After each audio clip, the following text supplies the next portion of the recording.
Welcome back to another episode of the Rankable podcast. My name is Garrett Sussman of iPullRank.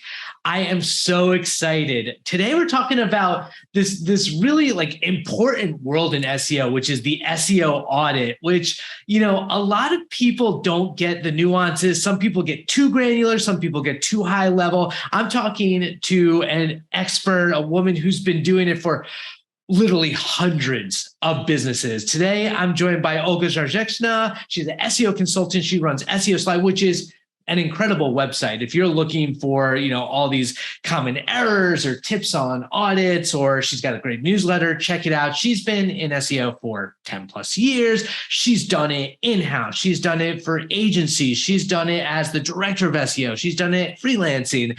She specializes, as I mentioned, advanced in-depth SEO audits and helping businesses create these successful SEO strategies. I'm so excited. Thank you for joining me, Olga. Hi, Garrett. Thank you for having me. This was such a nice introduction. I don't think if I have anything left to add. So I'm very excited to be here. It's funny. I have something to add. Also, check out her YouTube channel because you started about a year ago and you started kind of generating all of these great videos. I'm just curious, what's the strategy there? To be honest, I started about a year ago, but I think I started with 2, maybe 3 videos, and then I didn't publish anything until I think 2-3 months ago, when I decided to maybe grow my audience a little bit, and I'm quite happy because in 2 or 3 months I managed to get more than 1,000 subscribers, which is, I think, quite okay for a basically new channel. That's amazing. And it's awesome because you can really see it in the topics that you tackle in your YouTube videos, whether it's specific problems that people have about their websites, doing audits in various industries. You're covering something for everyone in the SEO world. And I can imagine you're kind of learning YouTube SEO as you go as well, right? Yeah, exactly. I used to advise people on YouTube SEO, and now this is my test to see how it works. Well, that's the best way to do it, is get into the weeds and do it. And as we all know, here's my ridiculous segue, but SEO is a marathon. It's not just a sprint. And you are a runner. You've done a bunch of marathons, right? Yeah, exactly. So I can perfectly relate to that. Yes. So I've been running for I think 15 years now. Yeah. So a lot of marathons, half marathons. Now I'm not running as much as I used to, but running SEO is like running. You have to be patient. You have to be able to sustain a lot of pain. Yeah, I can't do it. I envy you for doing it. Here's my question. When you're running, especially for that long distance, are you the type of runner who just stays in your own head, or do you listen to music when you run, or podcasts? What's your where's your head at when you're running? So when it comes to regular workouts, casual workouts, when I don't run very fast, I always listen to podcasts because it is a great way to learn something, especially if I listen at a faster pace. Then in an hour, I can consume an hour and a half. But when it comes to races or very fast workouts, then I have to have music. I feel that it's funny about listening faster. I can listen to a podcast or a video at 1.5 speed, but if I get to 2.0 times the speed, I'm that's too much. I'm missing too much. Yes, it's getting harder at that pace. Okay, so you have been doing SEO audits. You work with a range of different clients. I want to dive in. I'm really curious. You had that blog post, 99 different issues that you surfaced in various SEOs. What are some of the most common issues you see when you're conducting your audits? To be honest, these are not very high level, complicated issues. These are usually fundamental, basic mistakes. I think the one I'm seeing the most is using low quality internal links in the form of those read more, click more links, or not having any internal linking, any meaningful internal linking structure. So I would say this is something I see in, 85% of sites I audit. So what do you recommend in those cases? Are you talking about like in the body of the text? Or are you talking about when it's, like navigationally, like in different panels on like the homepage, for instance? How do you approach those types of links and anchor text? So the one I'm seeing the most are, for example, the site has a blog, has categories, and even in those categories, there are a lot of sites which have titles of articles, and those titles aren't links, but for example, just read more text. This anchor is a link, and basically we are linking to all the pieces of content through read more. So this is, I think, a huge wasted opportunity. If the site linked to those titles normally and had those read more, then okay, I can live with that. But in the cases of sites where we don't have other links than read more links, then I think this is like a huge thing.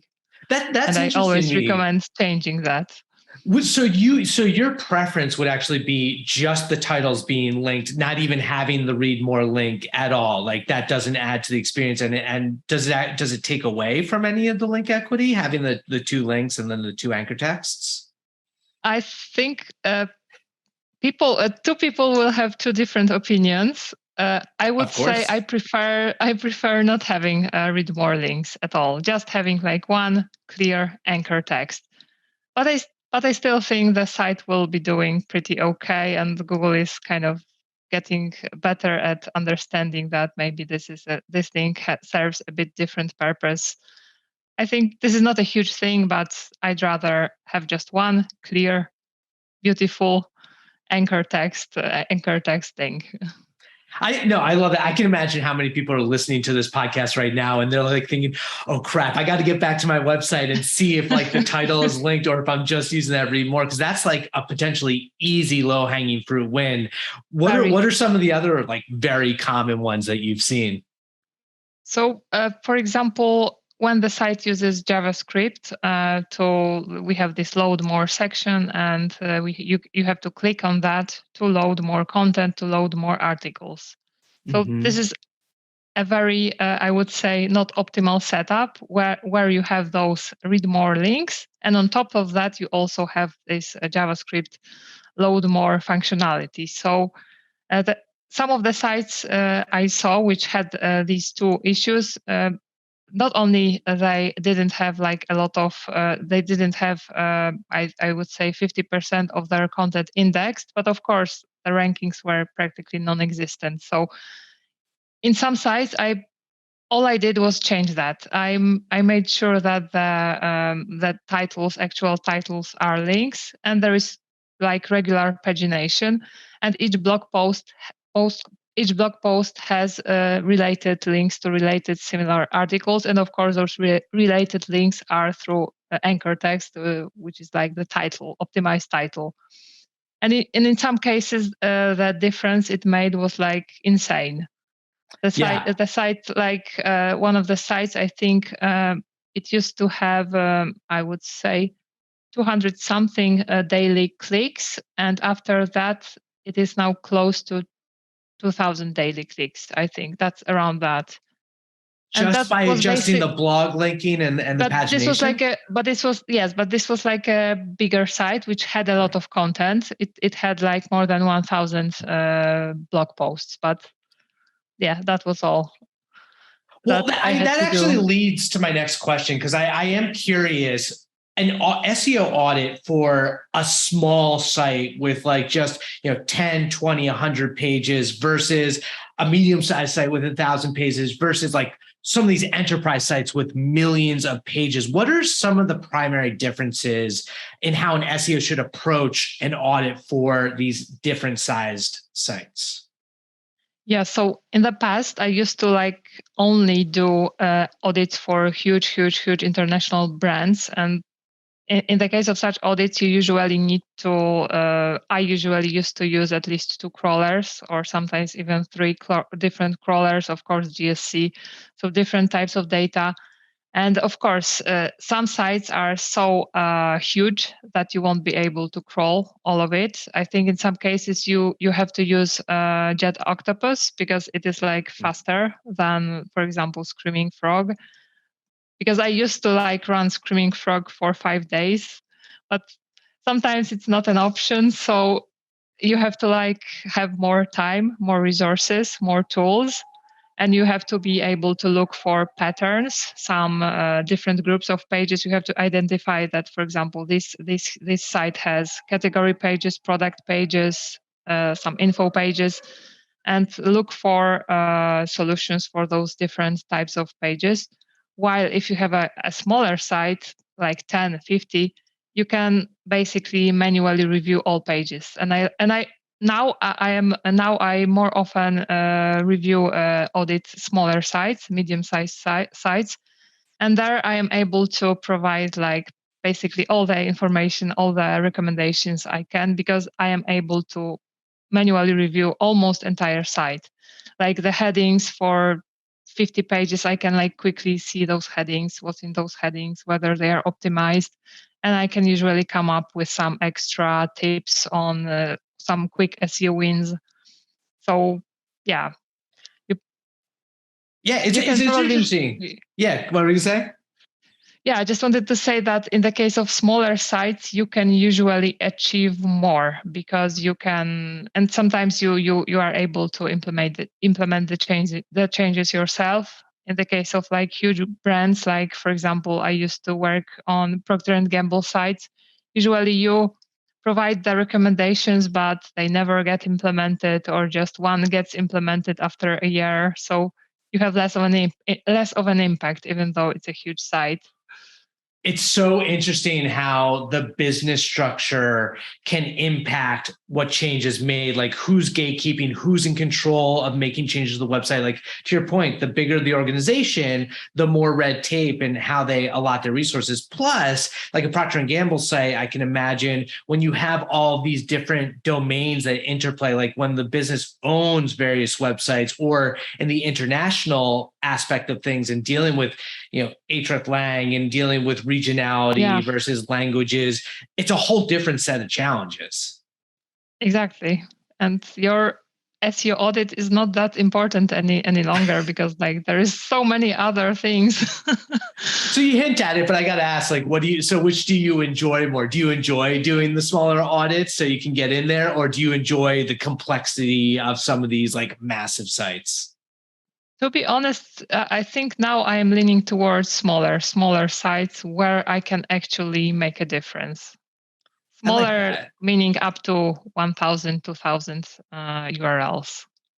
Do you have an industry preference when it comes to it? Because obviously that's another aspect of it, is like, doing an audit for an e-commerce site is going to be different than doing it for a publisher. What's your bread and butter? What are your industries that you love doing? So to be honest, I have a lot of experience with lawyer websites because I was a reputation director of SEO at a lawyer SEO agency. So I have a lot of experience, and I think in lawyer sites it is quite easy for me now to audit such a site. And I also like auditing affiliate sites, helping them recover traffic or gain traffic. Very often it is about recovering, that people hire me in case of affiliate sites. But I have some interest in that because I'm also building my own affiliate sites. So I like to review other affiliate sites as well. It's so hard. It's a fascinating space right now. And so we're in the midst of the holiday season. And, we recorded this a few weeks ago, but over the last 6 months, we've had this product reviews update come out, like all these iterations. What are you telling people? Like how is it impacting folks, and how are you looking at that from the perspective of an SEO audit for like how volatile the rankings have been for affiliates? So that really depends, but I would say the sites, I had to say that. I would say the sites, I always provide the guidance in the form of I have a document where I listed all the questions Google is asking us to ask about our sites, and very often what they are asking us, whether, for example, the review is actually has actually been done. It's not like the pictures were taken from the vendor sites, or whether the pictures are original or some original commentary. I would say the sites that do not provide that very often suffered, and it is quite easy to tell when you see like the site, and there's just like a carousel of products, best for that, best for budget, and nothing else is there. So my main recommendation is to provide original insight if possible. If we haven't like reviewed the product, we can at least try to get more pictures of it, just more than one. It makes so much sense. And that's the advice that Google's been giving us, is like they want authentic reviews that actually provide insights. When you're looking at the SERPs at this point and looking at these, e-commerce results that have affiliates, is Google getting it right? Or do you think they still have a ways to go to improve the algorithm to actually rank the best sites at the top? I would say the results are getting better, definitely, but there are still some cases where the sites that rank, I don't think they should rank. but I think it's getting better, and I think it will only be getting better, because yes, this is what Google has been doing like all day and night, trying to get the best answers, the best results. Right. And going back to like you did a lot of lawyer SEO, and I know that in the legal space, at least in the United States, and I don't want to assume, internationally, but like there's a big local component for legal industry, especially in terms of where their jurisdictions, where they can actually, practice. So obviously you need to be geography specific. How do you approach that with your audits? Like, you mentioned reviews, are you giving like reputation management recommendations, or are you focusing specifically on technical SEO and on-page recommendations? I would say, again, that depends on the type of audit, but usually I provide some guidance regarding at least the Google Business Profile account. Yes, Google Business Profile, because sometimes there are some things that can be improved, so some categories can be added. So I sometimes provide that information, but mostly I focus on technical. Lawyer sites are mostly based on WordPress, and usually the technical things aren't that like huge there. Usually it is about content optimization, internal linking, matching keywords to specific articles, because very often the articles are written, but they are just written like we used to blog many years ago. So I will write about this today without any like reference to what keyword tools are showing us, what keywords, what answers we can answer. So usually like it is a bit about, of course, technical things, whether the site is indexable, whether there are like crawlability, indexability issues, like core web vital stuff like that. All that's in this technical SEO bucket. But mostly I focus on like on-page content, maybe quick SEO wins, because sometimes there's really a huge potential with just small on-page SEO optimizations, like fundamental ones usually.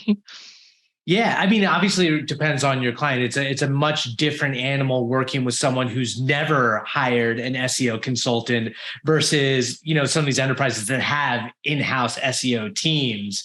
Yeah.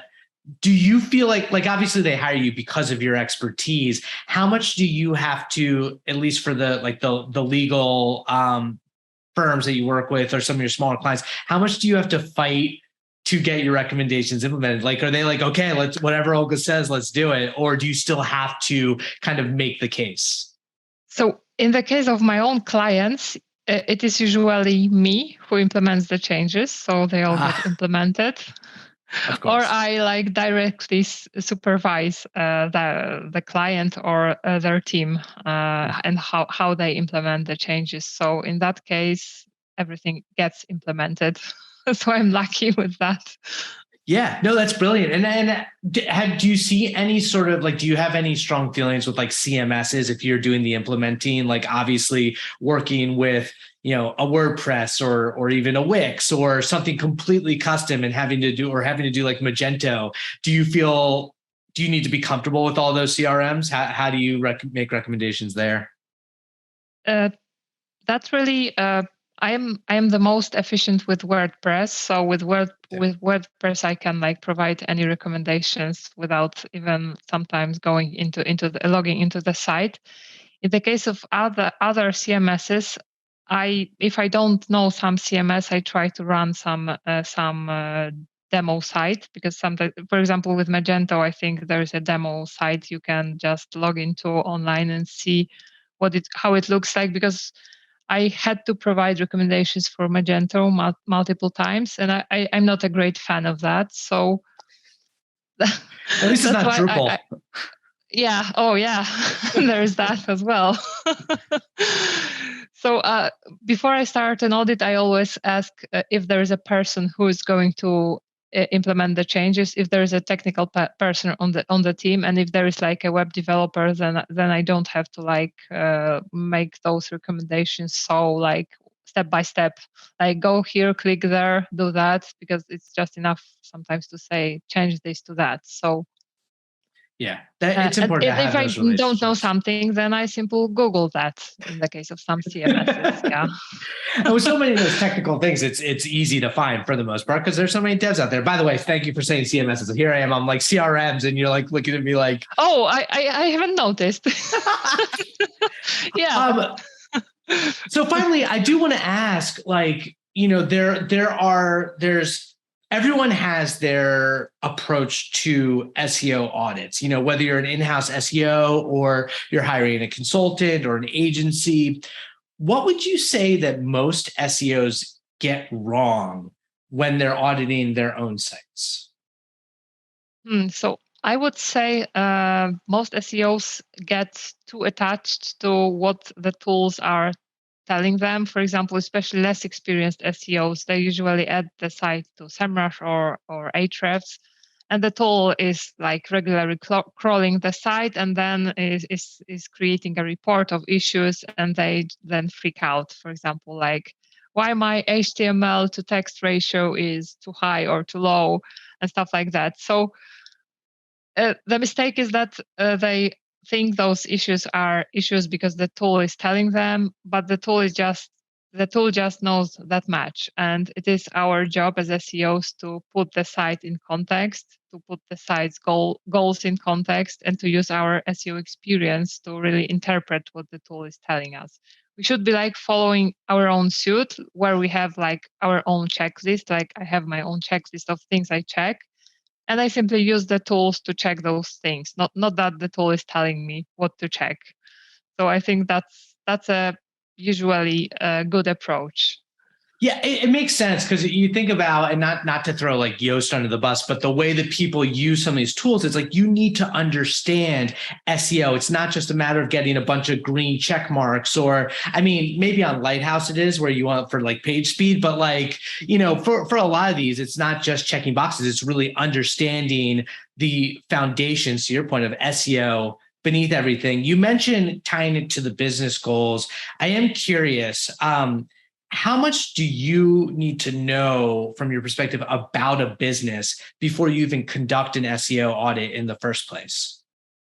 So usually I send a questionnaire to the Yeah. owner where I ask like basic questions. What I want to know is how whether what's the purpose of their site, whether they, for example, like whether they want to generate leads from that site, whether they just want to build brand authority, brand awareness, because there are like different purposes of having a site. And usually I try to make sure that the traffic I will provide, or I provide with my audits or my services, is the traffic that will convert. So I also want to learn what the conversion for them is. Is it like that someone signs for their newsletter? Is it a lead? Is it because they bought something, or is it because they, I don't know, reached out to them for a consultation, whatever. So I want to make sure that my traffic is quality traffic. It's not like this ghost traffic that I generated 3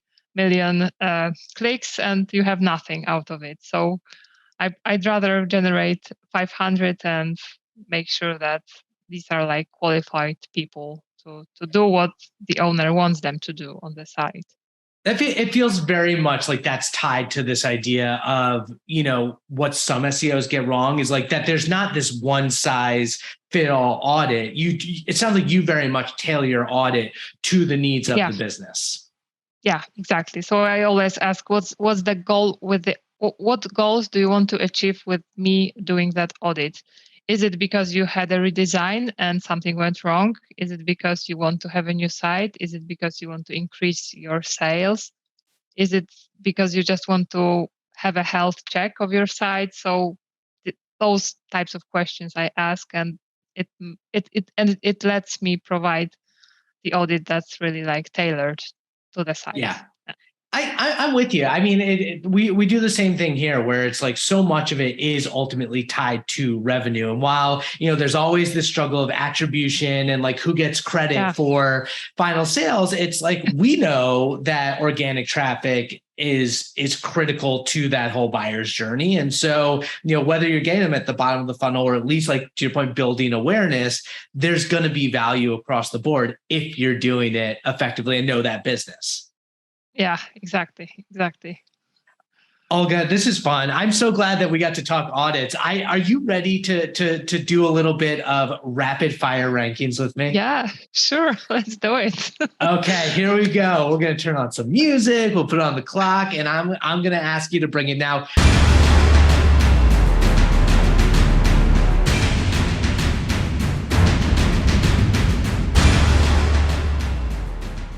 We'll start out non-SEO, but rank your top 3 of something that you just love. I would say pigeons, running, and SEO. Oh my gosh, I feel like next podcast, I got to ask you about the pigeons. Rank your best SEO or marketing win. I would say building my own online presence, like within 6-8 months, I would say, because I started in August 2020, and I would say in 2021 it was like already kind of working quite nicely, my site. So I would say this. I love that. It's so awesome what you're doing. Okay, rank your top 3 SEO tools. Google Search Console for sure. I would say Ahrefs and SEMrush. Screaming Frog. Sorry, I need to have 4. You're allowed 4, just this once. Okay, rank your best SEO trick or tactic.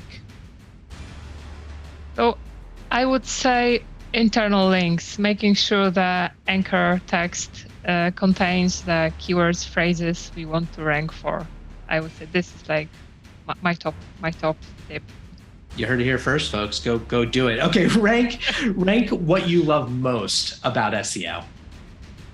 I would say the fact that I have to learn new things every day. I have to read, I have to watch. I cannot like sit and do nothing. I need to become better and better at that.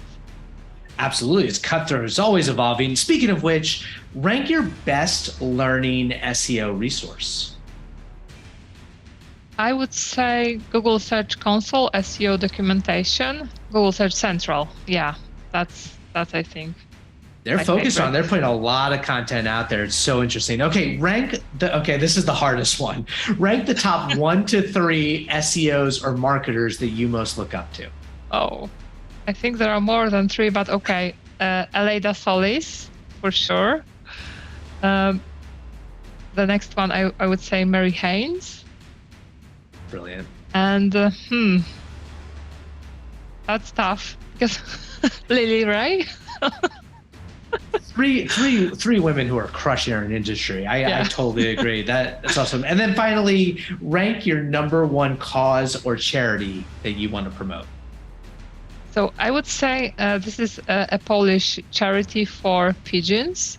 They save pigeons which are left somewhere, which are left to die. So because I saved a pigeon baby last year, like it was like a very, very small pigeon in the frost. And this kind of made me more sensitive to pigeons, that they are just like living, they are like beings like we are. And this charity is helping such pigeons, because people often treat them like rats, but they're not rats. They're great, intelligent, sensitive creatures. So this charity is called Gruszętnik. It's a Polish one, and they simply pay for medicine, for food, for shelter for such pigeons.